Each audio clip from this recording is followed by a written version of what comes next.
안녕하세요. 이제 시험 범위 마지막 시간입니다. 우리 저번 시간에 법치주의에 대해서 배웠으니까 이번 시간에는 형식적 법치주의와 실질적 법치주의를 구분할 수 있는 사례를 한번 찾아볼게요.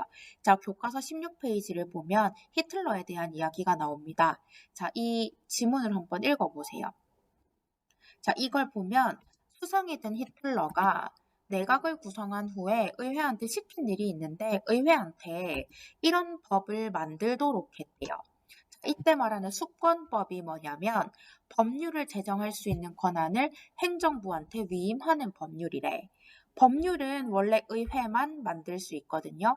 그런데 그 법률을 의회뿐만 아니라 히틀러가 포함되어 있는 행정부에서도 만들 수 있도록 권한을 넘겨주는 수권법을 만들라고 한 거지. 자, 그래서 이걸 통해서 일당 독재, 그러니까 정당이 하나밖에 안 살아남는 거야. 민주적인 국가에서는 복수정당제, 정당이 최소 2개 이상이 될 수 있도록 복수정당제를 보장하고 있는데 히틀러는 자기 말을 듣지 않는 정당들은 깡그리 다 밟아버렸어요. 그래서 그런 정당들은 다 없애고 하나의 정당만 남기는 일당 독재를 확립해서 반대 세력을 제거하고 인권을 탄압하는 법적 근거로 사용했다고 합니다. 그럼 그 대체 독일의 수권법이 어떤 건지 한번 볼게요. 보면 라이히 법률은 라이히 정부에 의해서도 의결될 수 있다. 입법부뿐만 아니라 행정부에서도 법률을 만들 수 있게끔, 그러니까 히틀러 자기가 법률을 만들고 싶어서 이런 근거를 마련했다고 하는 거야. 야, 그래서 야, 히틀러 네가 왜 법 만드는데? 라고 하면 야, 이 수권법이 있잖아. 나는 법대로 했어. 라고 얘기를 하는 거지. 제2조 라이히 정부가 의결하는 이 법률은 헌법과는 다른 규정을 만들 수 있다. 이거는 헌법을 개무시하는 법조항이지. 헌법법률 명령 조례 규칙에 따라서 법률은 헌법을 위반해서는 만들어지지 않는데 지금 이 히틀러가 만드는 법률은 라이히 헌법과는 다른 규정을 만들 수 있으니까 그냥 자기 멋대로 법률 만들어서 반대 세력 다 무찌르고 자기 마음대로 하겠다는 뜻이었지. 자, 이거 그러면 법대로 한다 법치주의가 이루어지긴 했지만 이것들은 국민의 권리를 지키지 않는 것이기 때문에 형식적 법치주의라고 불러요. 이제 교과서 21쪽 내용을 한번 보겠습니다. 이건 우리나라 얘기인데요. 87년에 이루어졌던 헌법 개정일입니다. 87년 6월 10일 민주항쟁에 힘입어서 이 헌법 개정이 이루어지게 되었는데요. 이때 이루어진 헌법 개정 내용들을 보면 대통령 직선제, 그러니까 국민이 직접 대통령을 뽑는 거지 5년 단임제. 이때 대통령은 5년만 할 수 있고 단임 한 번만 할 수 있다는 것. 그리고 헌법재판소도 이때 만들어졌대요. 이를 통해 국민의 기본권을 실질적으로 보장하며 민주주의를 실현하고자 하였다라고 해서 이 내용은 실질적인 법치주의와 닮아 있다고 볼 수 있습니다. 법이 국민의 인권을 보장하기 위한 쪽으로 향하고 있으니까 그게 진짜 법치주의인 거지. 자, 이렇게 실질적 법치주의와 형식적 법치주의를 구분해보는 내용을 교과서 사례로 살펴보았습니다. 이제는 저번 시간에 배웠던 헌법 프린트로 같이 넘어갈게요. 저번 시간에 헌법의 의미에 대해서 얘기하면서 고유한 의미의 헌법, 근대 입헌주의 헌법, 그 다음에 현대복지국가 헌법, 요 특징들이 무엇인지 살펴보았고요. 이제는 헌법이 갖고 있는 가치, 의의를 볼게요. 헌법은 한 국가의 법체계에서 가장 상위에 있는 최고법입니다. 법 단계설에 따르면 헌법법률 명령 조례 규칙이라고 얘기하잖아. 자, 그래서 이 헌법을 위반하고 있는 법령들은 인정되지 않습니다. 그래서 헌법은 모든 법령의 제정 근거인 동시에 법령의 정당성을 평가하는 기준이고 헌법에 어긋나는 법률, 국가 권력은 그 효력을 인정받을 수 없으며 민주주의는 입헌주의를 기반으로 한다. 입헌주의, 헌법에 입각한 정치가 이루어진다는 것. 민주주의는 인간의 존엄성, 자유평등을 추구하는 정치 체제이기 때문에 독재를 통해서는 달성할 수 없어요. 그래서 독재자에 의해서 움직이는 게 아니라 헌법을 정해놓고 그 헌법에 따라서 움직이는 입헌주의를 기반으로 할 때 민주주의가 가능할 수 있습니다. 자, 그럼 헌법이 갖고 있는 기능을 볼게요. 첫 번째, 국가 창설 기능. 헌법이 존재하지 않는 국가는 없습니다. 왜냐하면 헌법이 있어야 국가가 만들어지거든요. 일단 국가가 만들어지기 위해서는 국민 영토 주권이라는 세 가지 요소가 필요한데 우리나라 헌법에서도 보면 우리나라 국민 영토 주권을 어떻게 규정하는지가 나와 있어요. 교과서 210쪽에 보면 자, 제1장 총강에서 1조, 2조, 3조에 걸쳐서 주권, 국민, 영토에 대한 설명이 나와 있습니다. 일단 주권은 국민에게 있고 국민이 되는 요건은 법률로 정한다라고 해서 국회의원들이 뭐 이제 외국인이 우리나라 국민이 될 수 있는 요건들 이런 것들을 그 시대 상황에 맞게 정할 거예요. 제3조 대한민국의 영토는 한반도와 그 부속도서로 한다.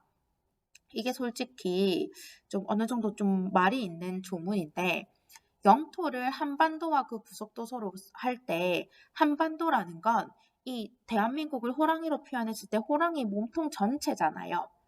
야, 그러면 이만큼이 대한민국이라고 했을 때 그 대한민국 영토 안에 있는 북한은 뭐야?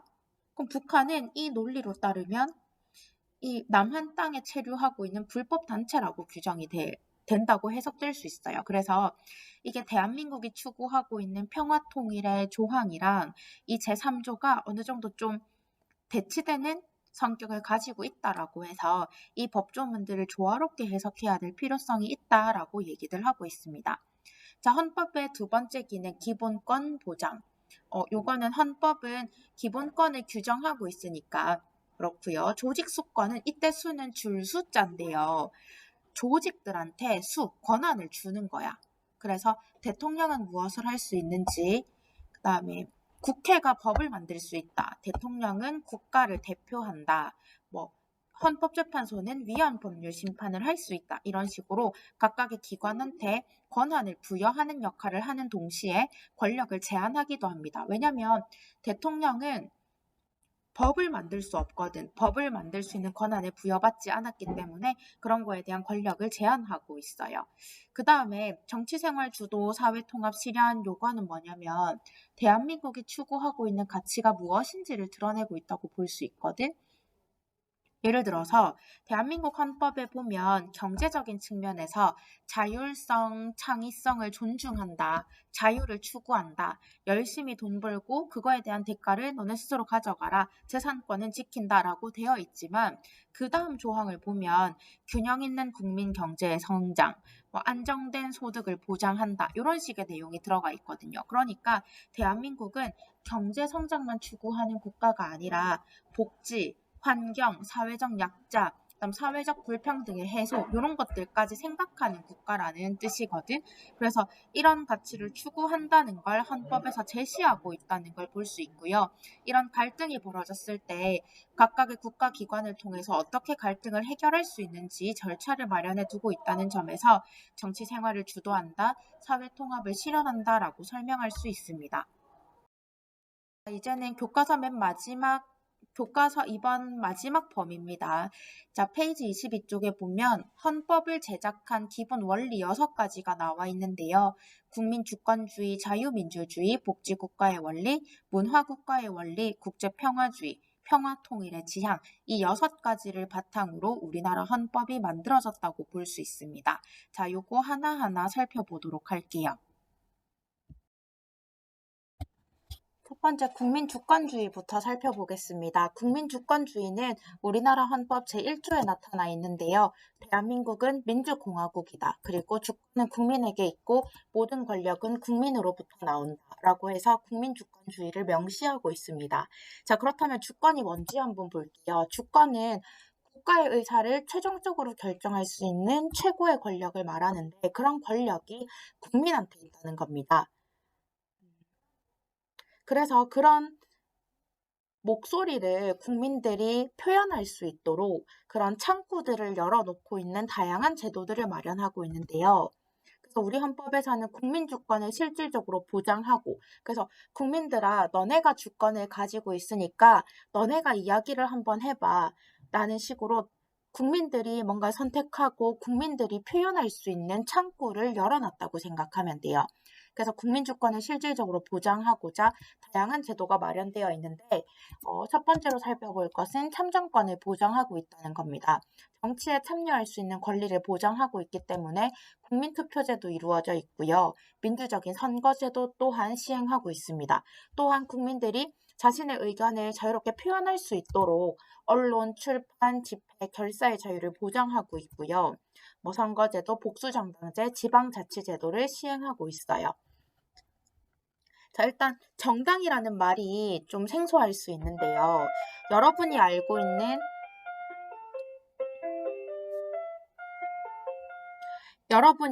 정당들 무엇이 있는지 좀 얘기해 볼까요? 그렇지, 국민의힘도 있고, 뭐 새마을공원 가면 쌤이 가끔 새마을공원에 운동하러 갔을 때 우리공화당 분들도 계시더라고요. 지금 대통령 후보자를 뽑기 위해서 각 정당에서 대통령 후보자를 선출하기 위한 다양한 경선제를 지금 진행하고 있는데, 그러면서 너희들도 다양한 정당들을 지금 뉴스를 통해서 많이 접할 수 있었을 거라고 봐요. 그래서 뭐 국민의힘, 더불어민주당, 정의당, 우리공화당 등등 다양한 정당들이 지금 존재하고 있는데, 그런 정당은 뭐 하는 곳이냐면 정치적 생각이 비슷한 사람들이 모여서 야, 우리 이걸 좀 해보자, 해내자라는 강력한 의지를 가지고 모인 단체를 얘기합니다. 예를 들어서 야, 고등학교 때까지는 의무교육이 되어야 되는 거 아니야? 라는 생각을 갖고 있는 사람이 있다고 생각해 봅시다. 근데 그 사람이 혼자 있을 때는 그런 것들을 생각만 한다고 해서 그게 진짜 이루어지지 않잖아요. 그래서 야, 고등학교까지 의무교육을 해야 된다고 생각하는 사람들끼리 모이는 거야. 모여서 이걸 진짜 정책으로 만들고 법을 만들기 위한 활동들을 진행하는 거죠. 그래서 이 정당이 국민들의 지지를 받고 인정을 받아서 그 정당에서 대통령도 배출되고 국회의원도 배출된다면 그런 사람들을 통해서 정책들이 만들어질 가능성도 높아지게 될 거고요. 꼭 국회의원이나 대통령을 배출하지 못한다 하더라도 다양한 정치적 생각들을 이 단체가 표현하면서 정책을 실현할 수 있도록 뭔가 힘을 쓴다는 겁니다. 그래서 민주적인 국가는 이런 정당을 2개 이상 존재하는 걸 허용하고 있어요. 그걸 복수정당제라고 불러요.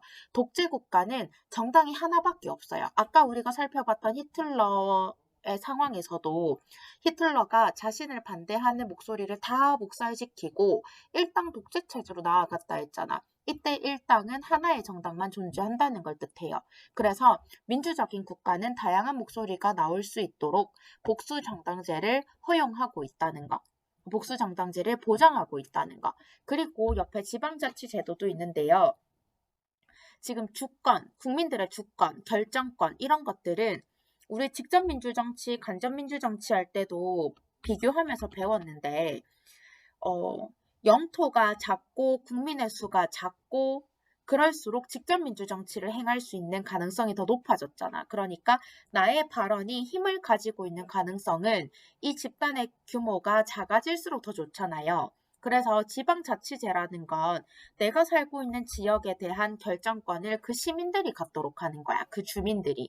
그러니까 집단의 크기가 작기 때문에 발언이 더 힘을 갖게 되고 내가 하는 발언이 더 영향력을 갖게 되는 거죠. 그래서 그 지방의 일은 그 지방 주민들이 스스로 결정할 수 있도록 하는 그 결정권을 줬다는 측면에서 국민 주권주의가 보장되고 있다는 걸 알 수 있습니다. 그래서 국민 주권주의는 이렇게 헌법 조문과 이렇게 다양한 제도를 통해서 우리나라에서는 보장하고자 한다는 것.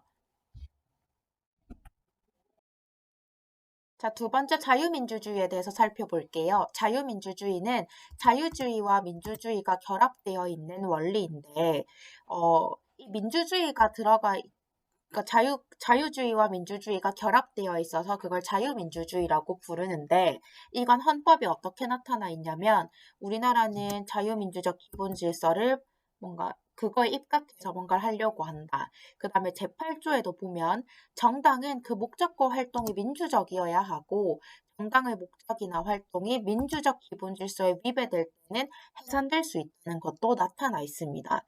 자, 그러니까 이런 키워드들을 보면 우리나라가 자유민주주의를 추구하는 국가이구나라는 걸 알 수 있어요. 자, 근데 이런 민주적인 것들을 보게 되면 저 앞에 첫 번째로 배웠던 국민주권주의랑 구분이 잘 안 되는데요 라고 하는 친구들이 있는데 자유민주주의는 그 포인트가 민주적인 것도 있지만 자유주의도 있어요. 그러니까 자유주의는 개인의 자유와 권리를 최대한 보장한다는 거잖아. 그러니까 국민의 기본권을 보장하는 거에 인권을 보장하는 거에 초점을 맞춰져 있다고 보면 돼요. 자, 그래서 우리 헌법은 자유민주주의를 실현하기 위해서 국민의 인권을 보장하는 것, 특히나 자유권을 보장하는 것들을 말해요. 그러니까 국민의 자유와 권리를 최대한 보장하는 것. 자, 그렇게 하기 위해서는 독재가 이루어지면 안 되겠지. 권력을 분립시키고요. 그 다음에 법대로 해야 국민의 기본을 더 보장할 수 있잖아. 그걸 다른 말로 적법 절차의 원리라고도 합니다.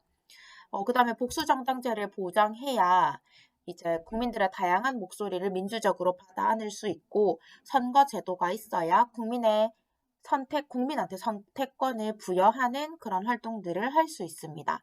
자, 이런 제도들을 통해서 우리나라는 자유민주주의를 보장하고 있다는 걸 알 수 있어요. 그럼 스스로 탐구하기 활동에서 유신헌법 을 근거로 발동한 긴급조치 제129호가 왜 헌법에 위반되는지 그걸 한번 살펴볼게요. 자, 일단 긴급조치 129호가 어떤 것들인지 밑에 글을 통해서 한번 살펴보겠습니다. 자, 빨간 글씨 있는 곳 밑에 보면 설명이 나와 있는데 긴급조치 1호와 2호는 유신헌법을 부정, 반대, 왜곡 또는 비방하는 행위 일체를 금지하고 이를 위반한 사람을 비상군법회의에서 심판하도록 한 규정이다. 그러니까 유신헌법에 대해서 비판하는 목소리를 내면 심판하도록 하겠대요. 자, 제9호. 집회 및 시위, 신문, 방송 등으로 헌법을 부정하는 행위를 금지하고 사전에 허가받지 않은 학생의 집회, 시위, 정치 관여 행위를 하지 못하게 한 규정이다. 그러니까 뭔가 정부에 대해서, 헌법에 대해서 부정하는 목소리를 내는 사람들에 대해서 이렇게 억압하는 내용들을 가지고 있어요. 자, 지금 여기는 국민주권주의고 자유민주주의야. 누구나 자신의 생각을 표현할 수 있는 곳이라는 거지.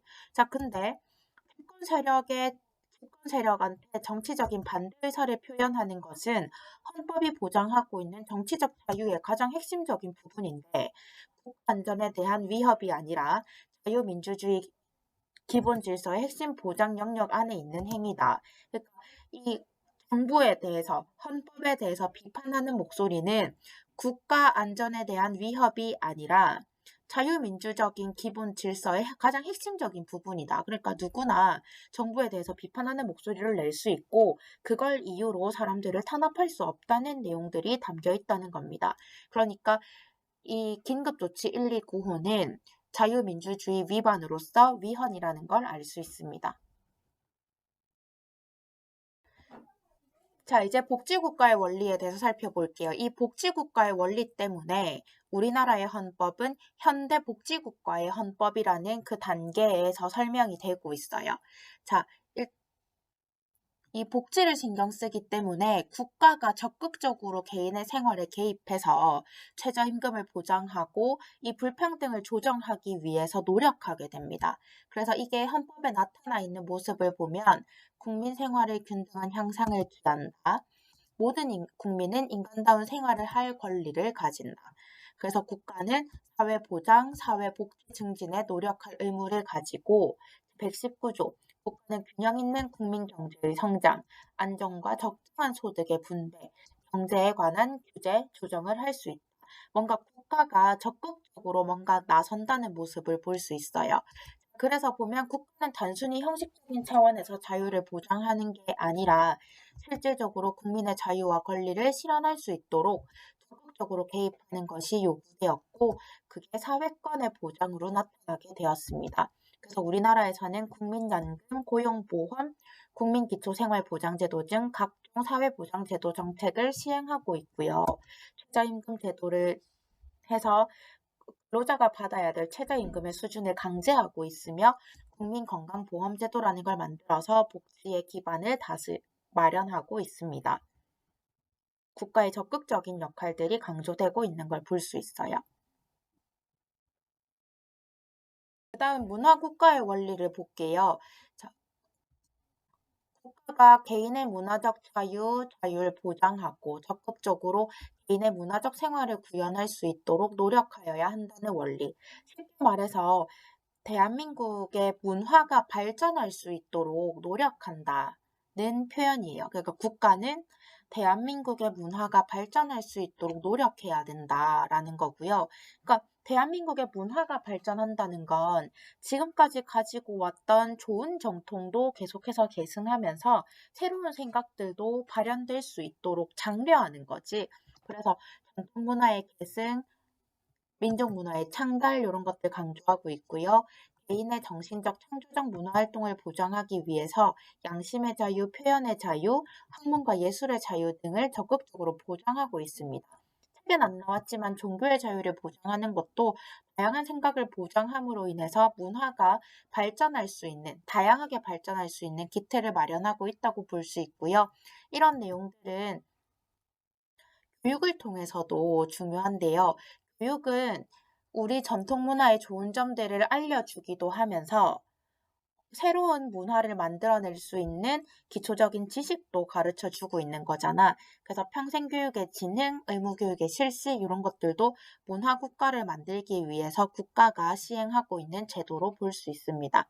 이런 내용들은 헌법에 근거가 마련되어 있는데 본문에 보면 유구한 역사와 전통에 빛나는 정치, 경제, 사회, 문화 모든 영역에서 각인의 기회를 균등히 한다라는 말에서도 표현이 되고 있고요. 제9조 전통 문화의 계승과 발달, 민족 문화의 창달 그런 것들을 위해서 국가가 노력해야 한다는 점에서도 이 특징을 알 수 있습니다. 자, 그다음 국제평화주의 볼게요. 자, 우리는 우리 안에서의 평화뿐만 아니라 국제 평화까지 신경 쓰는 국가가 되겠다는 겁니다. 항구적인 세계 평화와 인류 경영에 이바지한다. 대한민국은 국제 평화 유지에 노력하고 침략적인 전쟁을 부인한다. 이런 말들을 보면 이제 더 이상 영토를 확장하기 위해서 국가의 이익을 위해서 침략적인 전쟁은 하지 않겠다라는 걸 알 수 있어요. 제6조를 보면 헌법에 의해 체결 공포된 조약과 일반적으로 승인된 국제법규는 국내법과 같은 효력을 가진다라고 해서 국제법을 존중하는 모습을 보여주고 있는데 이 말이 뭐냐면 얘들아 조약은 국가와 국가 간의 약속이야. 근데 그걸 국내법과 같은 효력을 갖는다고 본대요. 자, 국내법 서열을 한번 보자. 우리 법 단계설에서 헌법, 법률, 명령, 조례, 규칙 이렇게 법 단계가 있잖아. 근데 법률은 그 중에서도 2등이잖아요. 다시 헌법, 법률, 명령, 조례, 규칙. 법률은 2등이잖아. 헌법은 국가의 가장 기본이 되는 최고 상위법이기 때문에 이걸 건드릴 순 없어. 하지만 이 조약을 그러니까 국가 간에 맺은 약속인 이 조약을 국내의 서열 2위인 법률과 같은 취급을 하겠다는 뜻이야. 그만큼 외국과의 이 조약을 되게 중시 여기겠다는 뜻이지. 그러니까 이 조약과 일반적으로 승인되어 있는 국제법규, 그러니까 뭐 포로를 죽이지 않는다, 그런 식의 일반적으로 승인된 국제법규는 마치 국내의 법률과 같이 아주 중요하게 여기겠다라는 측면에서 국제법 존중을 볼 수 있어요. 그 다음에 외국인은 국제법과 조약이 정하는 바에 따라 그 지위가 보장된다. 요거는 밑에서 다시 설명하겠습니다. 자, 그래서 우리나라는 영토를 확장하거나 국가의 이익을 실현하기 위한 목적으로 이루어지는 침략적인 전쟁을 금지하고 있으며 국제법규를 존중하고 있고 상호주의 원칙에 따라 외국인의 지위를 보장하고 있습니다. 이 상호주의가 뭐냐면 너네가 해주면 우리도 해줄게 라는 거야. 그러니까 솔직히 외국인한테 참정권을 보장하고 있지는 않거든요. 그러니까 외국인한테 우리나라 대통령을 뽑을 수 있는 권리 같은 건 안 주잖아. 근데 요런 거 있더라.